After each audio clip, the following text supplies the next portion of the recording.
George, in connection with data and information collection and dissemination, but also related to other parts of the board's mandate, I'm taking it that the availability of data processing capability had an impact on the board's operations and that there were opportunities and challenges that the board had to deal with. Could you comment on those things?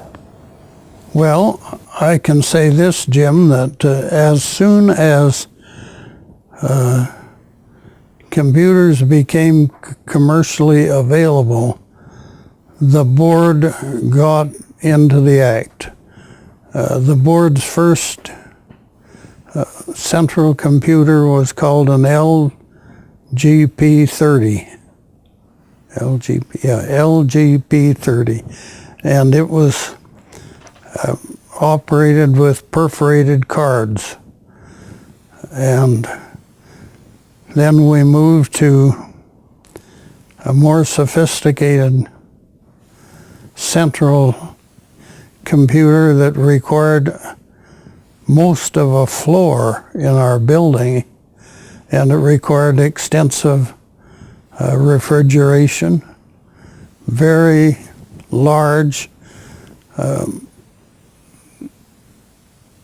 nowadays would be considered cumbersome, but the board kept pace with the development in computer information and in computer technology.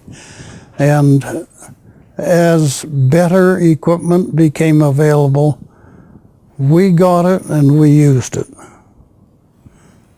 And I'm sure that has continued since my time. I left the board in 1948, Jim. No, I left the board in 1978, sorry. So there's quite a few years since then.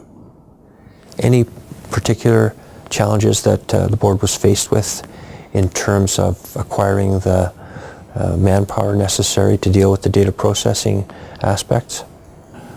I don't recall staffing problems, Jim. We were not bound by civil service salary schedules.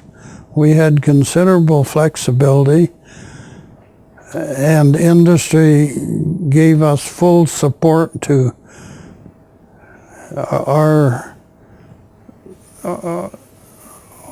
concept that we had to match industry salaries to get people who were as qualified as they were in industry. And I think we had the funds, and so far as I remember, we didn't have serious problems finding staff. People like to work for the board, as a matter of fact.